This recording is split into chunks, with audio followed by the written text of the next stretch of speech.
Thank you, sir.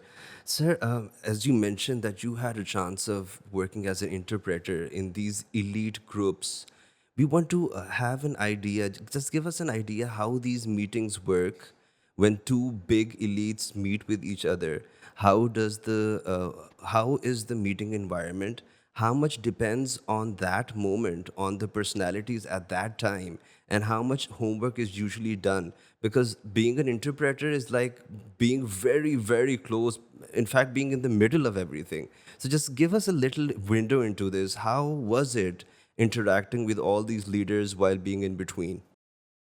Well, being a top interpreter, especially in China for top leaders like Deng Xiaoping, is a rare opportunity. And you really cannot expect to get it. When it became yours, it became so historical, so momentous. I think several requirements are very obvious: confidentiality, and you need to have the trust of the people you interpret for, and also a very high level of excellence in both English as well as in Chinese, and also a vast knowledge base about almost everything which may be covered in the conversation, and always an over eagerness to learn, to explore new things, and never be complacent about anything that may happen in the course of interpretation. I think one of the great advantage and privilege of being a top English interpreter is exactly as you mentioned. You are in the middle of something very important. For example, in the 1980s, when China and the United States were still very much engaged for mutual cooperation in multiple areas, including in military and otherwise, for example, and most of the discussions were off the record, private and confidential. And some of these discussions had subsequent repercussions, even up to today. For example, at that time, there was the war between Iran and Iraq. The United States, interestingly, supported uh, Saddam Hussein against the Iranian government, whereas China was very much balanced between Iran at the time and Iraq at the time and refused to take sides. The United States urged China to support Iraq against Iran, and China always refused to do that. I think China did the right thing, whereas the United States, in subsequent years, overthrew President Saddam of Iraq, and they had the first Iraqi war, the second Iraqi war. Then they were on hostile terms with Iran, for example. So the United States made many changes over the years, whereas China has always been steady and consistent in its foreign policy about Iraq and Iran, and in more subsequent years about Saudi Arabia. So I think based on my personal experience and involvement in some of these very high level, very complicated and high stake diplomatic encounters, I'm firmly believe that China is a major force for peace and stability. And the United States has always been kind of capricious or frivolous, constantly changing, and they seem to be urged on the spur of the moment, whereas China is always casting its eye on the longer term, for example, in terms of 100 years, if not even longer. So I think I learned a lot and I really enriched myself tremendously working with Deng Xiaoping.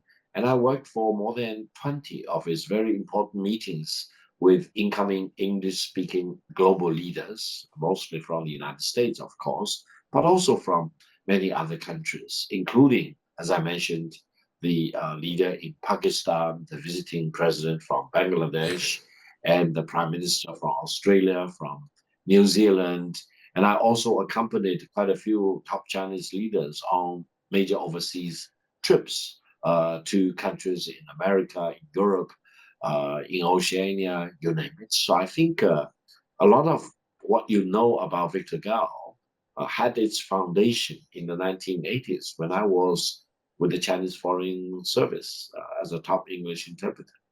So, when you look back on in those days, any incident that always pops up to in your head that makes you smile during your interpreting days, anything thing that you would want to share with our audience?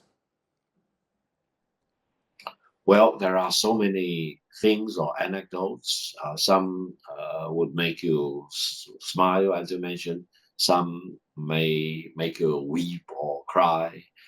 Very much touching, for example. I don't think we have enough time to go over the details. But I think one thing is very important. I remember the visiting Secretary of State, George Shultz from the United States, who worked as Secretary of State for President Ronald Reagan. And he kept talking about, China should change its policy about Cuba. And the United States will be happy to coordinate its position vis-a-vis Vietnam. And for paramount leader Deng Xiaoping, he basically brushed him off by saying China's position regarding Cuba is well known. Your next question, please. He didn't even bother a second arguing or debating with visiting Secretary of State George Shultz about what China need to do with regard to Cuba. It's always a decision that China need to make rather than a decision the United States need to make and impose on China. Now, you mentioned some of these historical encounters. I had the great honor to work for former President Richard Nixon back in 1985 during one of his visits to China. And the Chinese government, according to its own tradition, provided a special plane for former President Nixon. So we had time to travel to Beijing and Xi'an and Xiamen and also Guangzhou. So I had about 7 full days working with former President Nixon, interpreting for him, and traveling to quite a few important cities in China. I think I gained a deep understanding of Richard Nixon as a person, Richard Nixon as a former president, and I also talked with him, shared comments with him, and picked his brain on what drove him to send Dr. Henry Kissinger on the top secret visit to China. Why, among other things, Islamabad. So Pakistan played a very important intermediary role, bringing China and the United States together. And what really drove him to reaching out to China and establishing official relations between China and the United States. Now, I say this because I benefited hugely from the insights and the personal conversations with these global leaders, and the consequence of such discussions not only just happened back in 1985, they continue to impress me till today because as a result of my foreign ministry experience as well as my subsequent educational and working experience, I have known all the US presidents or former presidents since Nixon, with two exceptions. I've never met with former President Gerald Ford, but he graduated from Yale Law School, so we were alumni with each other. And I corresponded with President Ford, even though we never met. Now, the other one is President Donald Trump. I've never met him. Whether I want to meet him or not, that's another issue. So I think the fact that I've met with all these presidents when they were either incumbent president or former president in different capacities, of course, since President Nixon, really gives me enough solid information when I talk about the United States as a country, talk about the US government as a political system, talk about President Donald Trump as a president, or the more recent President Biden. We met him in the 1980s when he was a Senate Democratic leader. At that time, he was nowhere near the very top of the US leadership, but that gave me the first impression of Joe Biden, and it led to subsequently he becoming a vice president for 8 years and president of the United States for 4 years. Now, the advantage for me is that based on all these personal encounters and relations with different leaders in China in the United States, elsewhere, in many other countries, and also based on my very intense reading and studying and very high level of education at Yale, for example, especially at Yale Law School, I think I'm a person in the know, and I always want to update my knowledge base about what's happening in the world, including, for example, about the ironclad brotherhood between China and Pakistan, as well as the need to build peace and stability on the Indian subcontinent, and the absolute necessity of stopping any country to weaponize water in the Indus River, for example.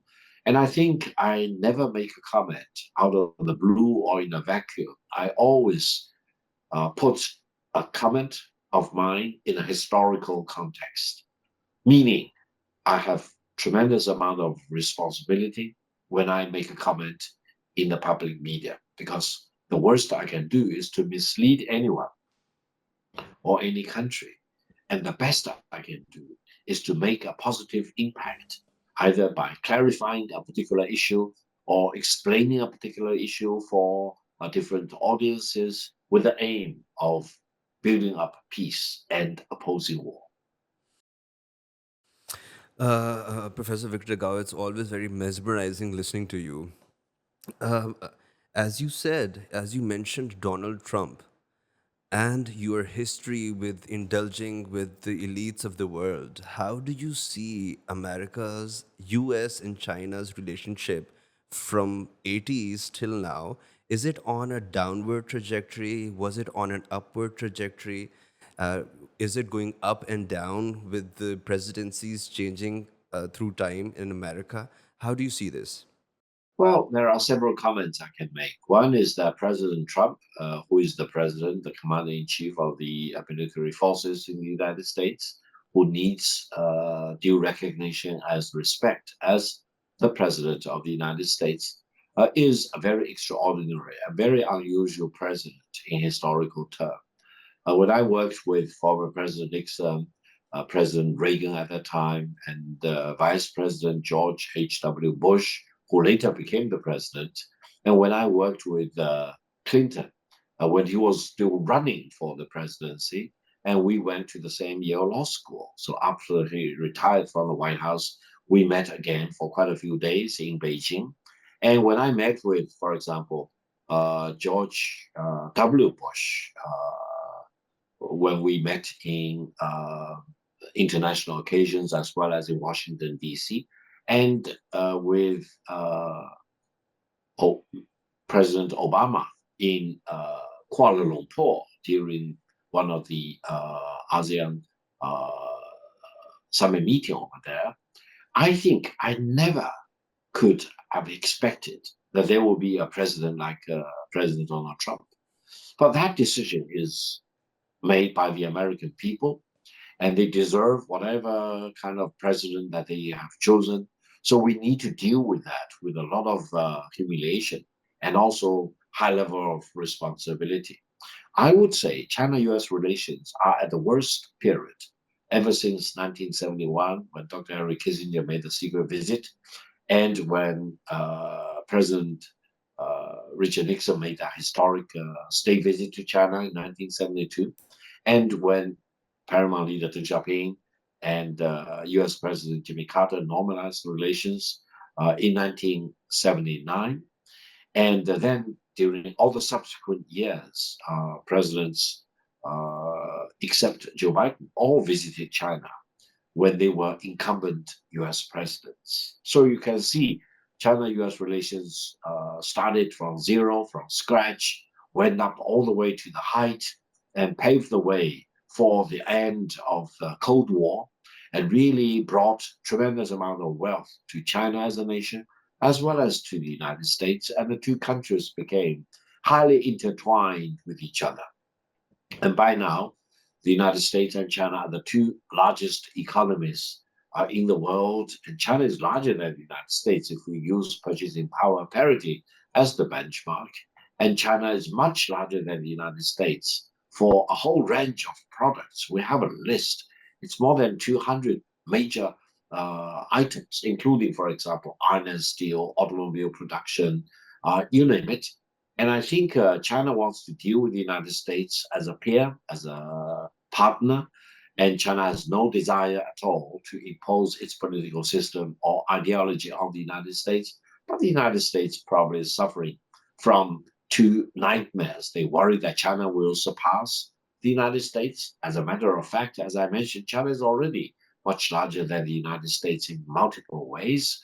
And then the second nightmare suffered by the United States may be even worse. They worry that once China is larger than the United States, China may impose its views, its values, its political system, its ideology on the United States, marginalizing the United States, pushing the United States away from the center of the global stage. Now, China will never do that. Why? Because China always respects all the other countries and treats all the other countries, big or small, as equal, rather than trying to dominate above any country, big or small. So, in that sense, I hope Washington will really become more sensible and will have enough rationality and wisdom to recognize that China is a megatrend in the world of today, and you need to get along with China despite of our differences. And then war should not be considered as an option. And please believe in what Victor Gao has been talking about. That is the inevitability of peace between China and the United States. In that context, while I'm very pessimistic about the status of China-US relations today, for the medium term and for the longer term, I'm very optimistic because I truly believe in the inevitability of peace between China and the United States. And whatever ups and downs Washington is going through, all the traumas and the sufferings, for example, they are going through, eventually they need to come back to their senses. They will need to recognize that China is a megatrend in the world, and to weaponize against China is not in the fundamental interest of the United States. So, in a matter of, let's say, 10 years from now, 25 years from now, I think the United States will be more and more accustomed to the fact that the United States and China need to get along with each other. And jointly, China and the United States can really make great contribution to peace and development and stability in the world. Sir, how do you look at the US China relationship by the end of Trump's term, this term? Would it survive this, or damage has been done, or more damage can be done in this relationship while Trump is in office? Well, first of all, there are still a little bit more than 3 years before the end of the Trump administration 2.0. Secondly, nobody knows what President Trump will or will not do during the coming 3 years or so. And thirdly, I think whatever he wants to do may be limited by several things. One is that China will always stand firm to defend its legitimate rights, especially protecting its sovereignty and territorial integrity, and will not allow any country to push China around or to force its ultimatum onto China. That's number one. Number two is that China is not what some Americans say they want to uh, treat China as risk, de-risk China. No, it's not possible.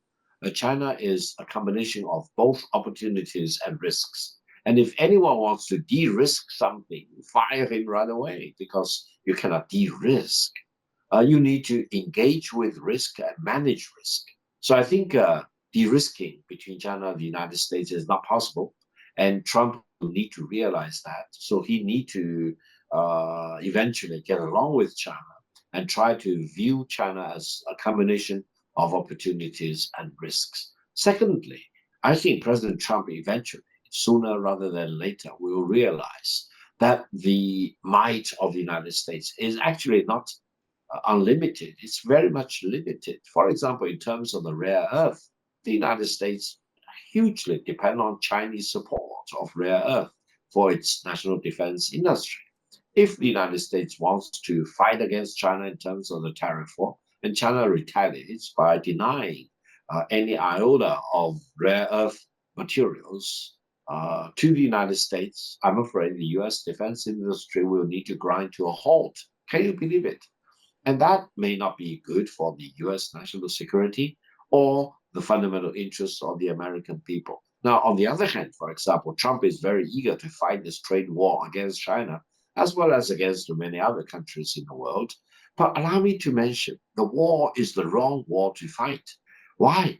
Because President Trump, even today, cannot have enough courage to tell the American people that it will be the American people who will pay all these tariffs. And eventually, for the American people to pay the tariff, which is a kind of tax against the American people, it's not going to make America great again or make American people wealthy again. It is completely absurd to believe that these tariffs will be paid by other countries. No, the reality is that the American people will need to pay. So I think while China US relations are in a roller coaster, very dangerous mode right now, please have enough confidence because I think the United States need to realize that if they want to pick a war with China, pick a fight with China, they will not win. Conventional war or nuclear war, they will not win. If they want to impose a nuclear war on China, both China and the United States will be destroyed. And if they really want to de risk China or to decouple China, the American people will be made worse off rather than better off. So I think China is very steady right now. China refuses to be agitated by all this maximum pressure from the United States because China has enough wherewithal to fight back against the United States if they continue on to pick a fight with China. And eventually, I think sanity will need to prevail in Washington. And what President Trump is doing is probably exactly the overreach that Professor Paul Kennedy wrote about in his great book entitled The Rise and Fall of the Great Powers. So, if you really want to overreach, especially overreaching against China, eventually it will be starting the fall rather than starting the rise.